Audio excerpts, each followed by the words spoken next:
राम राम दोस्तों। आज कोशिश करते हैं इस बात के लिए कि बच्चों को हम कैसी परवरिश दें कि उनके बिगड़ने के चांसेस कम हों। और जब हम पेरेंटिंग कर रहे थे तब हमें हो सकता है इतना अनुभव ना हो, इतनी जानकारी नहीं थी, तो हमसे भी गलतियां हुई।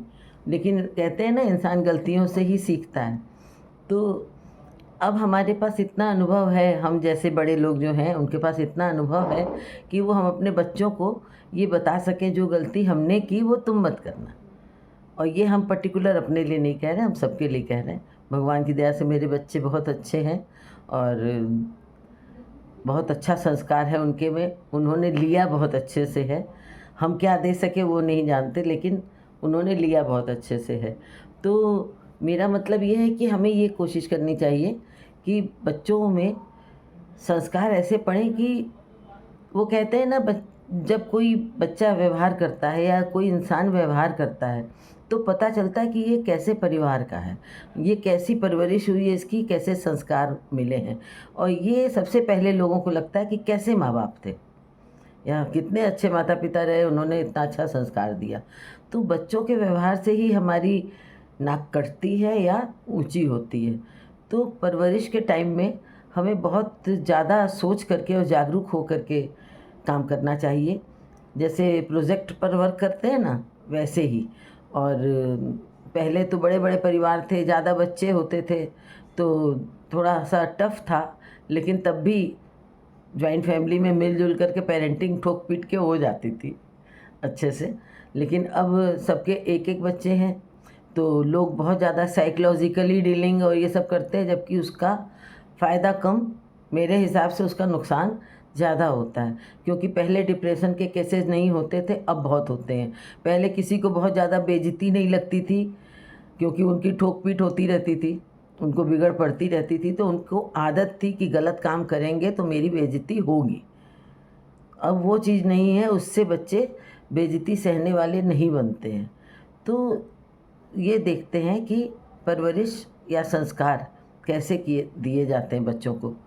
तो हम सनातन धर्म वालों को जैसे पूर्व जन्म पर और अगले जन्म पर विश्वास होता है, वैसे ही हम ये जानते हैं कि संस्कारों की नींव गर्भावस्था से ही पड़ने लगती है। देखिए, जब प्रेगनेंसी रहती है तो बड़े लोग कहते हैं अच्छी अच्छी किताब पढ़ना, अच्छी अच्छी बात करना, रामायण पढ़ना और अच्छी चीज़ें देखना, अच्छी बातें सुनना, कोई गंदी बात मत करना, लड़ाई झगड़ा मत करना। तो पहले के लोग डिटेल में नहीं बताते थे, लेकिन उनका मतलब यही था कि उसका असर बच्चे पे पड़ेगा। और अब तो सोशल मीडिया का, मोबाइल का, टीवी का ज़माना है, तो बहुत सोच समझ के प्रोग्राम देखें। आप सभी को अभिमन्यु जी का तो किस्सा पता ही है, उसका एग्ज़ाम्पल देने की ज़रूरत नहीं है कि उन्होंने जितना सुना उतना मालूम था, और जो नहीं सुना उसका नुकसान उनको उठाना पड़ा। तो जब बच्चे गर्भ में रहते हैं तो माता पिता का ये फ़र्ज़ बन जाता है कि वो उनके हिसाब से बातें करें, उनके हिसाब से देखें सुनें, कोशिश करें कि अच्छी अच्छी पुस्तक पढ़ें। पति पत्नी दोनों जब बात करें तो वो भी ऐसी बातें करें कि बच्चा जो सुन रहा है वो सब सीख रहा है, और इसका फ़र्क होता ही होता है। और जब बच्चा जन्म लेता है तो 5 वर्ष तक उसको खूब प्यार करें, खूब लाड़ दुलार करें, लेकिन वो भी समझ के कि अति का लाड़ दुलार जो होता है वो बच्चों को बिगाड़ देता है। लेकिन जब बच्चा गोद में होता है तब तो आपको उसको उसके हिसाब से ही प्यार से डील करना होता है। और लेकिन अब के बच्चे 2.5 साल से स्कूल जाने लगते हैं, पहले तो 5 साल के बाद जाते थे, तो वो बाहर निकलते हैं। तो थोड़ा सा पेरेंटिंग में ये अंतर आता है कि जब बच्चे बाहर निकलते हैं तो वो बाहर की दुनिया को देखने लगते हैं, तो उनको समझाने की प्रक्रिया हमारी बढ़ जाती है, और ज़रूरत भी बढ़ जाती है, वो होना भी चाहिए। क्योंकि बच्चे खाली सुन के नहीं सीखते, वो देख के सीखते हैं। तो आप उनको समझाइए भी कि बाहर की जो दुनिया है वो कैसी है। और मेरी पोती है 3.25 साल की, उसको जो बात हम समझाते हैं वो बड़े ध्यान से सुनती है और उसको याद रहता है। तो अब तो बच्चों के लिए अगर ग्रैंड पेरेंट्स हैं तो उनके पास भी समय रहता है, माता पिता भी उनको समय दें। ये ना सोचे कि हम उन्हीं के लिए तो पैसा कमा रहे हैं, तो न माता के पास समय है न पिताजी के पास समय है। लेकिन आप अगर आज उनको समय नहीं देंगे तो उनको परवरिश उनकी वैसी नहीं होगी कि वो कल को बुढ़ापे में आपको समय दें। फिर वो आपको एडमिशन करा देंगे ओल्ड एज में, क्योंकि बच्चे सुन के सीखने से ज़्यादा देख के सीखते हैं। आप कैसे व्यवहार करते हैं, आप उनको बताइए कि वैल्यूज़ क्या होती हैं। 5 साल तक के बच्चे जैसे 3 साल के बाद वो काफ़ी कुछ समझते हैं आपके व्यवहार से, तो 5 साल तक तो आप उनको खूब दुलार करिए, लेकिन समय समय पर गाइड करते रहिए। क्योंकि ये सोचना कि अभी तो बच्चा बहुत छोटा है, नहीं सीखेगा, क्या समझेगा अभी, लेकिन ऐसा नहीं होता। आजकल के बच्चे 2.5-3 साल के बाद से समझना शुरू कर देते हैं, तो उनको प्यार से समझाने की ये उम्र होती है कि क्या चीज़ गलत है, क्या नहीं खाना है, क्या खाना है। अब हमारी पोती ने अभी तक चॉकलेट वगैरह नहीं खाया है। स्कूल जाती है, बर्थडे वगैरह होती है तो थोड़ा बहुत कभी टेस्ट किया, लेकिन उसको ये पता है कि चॉकलेट नहीं खानी है या पैकेट वाले फूड नहीं खाने। तो समझते हैं बच्चे, और उसका साइड इफ़ेक्ट उनको बताना पड़ता है कि उससे दांत खराब हो जाता है या क्या होता है। किसी का दांत खराब है तो दिखा के बताइए कि देखो उसने ऐसे खाया था इसलिए ऐसा हो गया, तो बच्चे उससे समझते हैं। और 5 साल के बाद 10 साल तक, 10 साल क्या कहें, 15 साल तक भी काफ़ी वॉच करने वाला समय रहता है। जैसे 5 से 10 का तो वॉच करने का और टाइट करने का समय रहता है, 10 से 15 वाला तो बहुत ज़्यादा अलर्ट रहने वाला समय रहता है। और आजकल जो होता है कि अरे कोई बात नहीं, सीख जाएगा अपने समय से, ऐसा नहीं होता है। यही नींव पढ़ने का समय होता है। इस समय अगर हम उनको टाइट करके नहीं समझाएंगे, क्योंकि आजकल ये बहुत ज़्यादा होता है कि फ्रेंडली डीलिंग करें, मानते हैं फ्रेंडली डीलिंग करना चाहिए, लेकिन ऐसा फ्रेंड न बने कि वो आपकी बात भी न सुने, आपके सर पर चढ़ के नाचें। और कल को जब आप उनको समझाएं तो वो कहें सुनिए मेरी ज़िंदगी मुझे अपने हिसाब से जीने दीजिए, आपका समय गया। क्योंकि जब बहुत ज़्यादा फ्रेंडली डीलिंग होती है तो एक आपस का लिहाज ख़त्म हो जाता है। और पिता को तो टाइट करके रहना ही चाहिए, और माँ को भी पिता की बात कभी नहीं काटनी चाहिए। और पिताजी को भी ये होना चाहिए कि भाई जब अगर बच्चा अच्छा काम कर रहा है, 10 बार अच्छा काम किया तो 10 बार उसकी तारीफ़ करें, और अगर उसने 9 बार गलत काम किया है तो थोड़ा सा अवॉइड करते हुए समझाएं, लेकिन 10वें बार में अच्छे से ट्रीटमेंट कर दें उनका। क्योंकि जिससे उनको ये समझ में आए कि माँ बाप ही होते हैं, हमारे दोस्त नहीं बन जाएंगे। क्योंकि देखिए हमने देखा है ना, आज आप बहुत सी बात में ऐसा होता है कि हम लोग बच्चों के टाइम में कहते हैं कि चलो उसका मन नहीं लगता तो जाने दो, लेकिन जब बच्चा बड़ा हो जाता है तो वो कल को अगर पूछ लेगा कि हमें तो उस समय बुद्धि नहीं थी, आपको तो थी, आप हमें उसकी वैल्यू समझाते, आप बताते कि ये हमारे लिए कितना वैल्यूएबल है, तो हम उसको सीखते।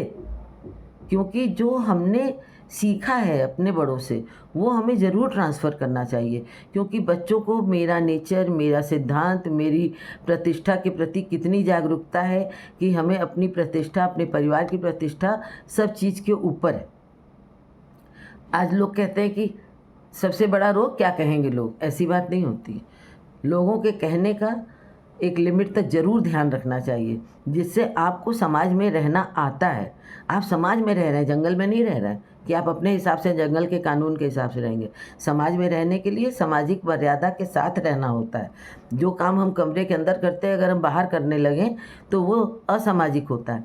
जो कपड़े हम घर के अंदर पहन सकते हैं वो बाहर पहनने लग जाएं तो वो असामाजिक होता है।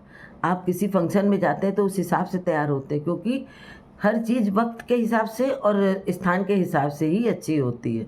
और बच्चों को विनम्रता का पाठ पढ़ाना चाहिए कि विनम्र होकर के हम जो काम कर सकते हैं वो खड़े होकर के नहीं कर सकते हैं। लेकिन जब तक विनम्रता की ज़रूरत है तब तक विनम्रता की ज़रूरत, जब कड़ाई की ज़रूरत है तब कड़ाई की ज़रूरत है। बच्चों को ये समझ में आए कि कब किस चीज़ की ज़रूरत होती है या कितनी ज़रूरत होती है।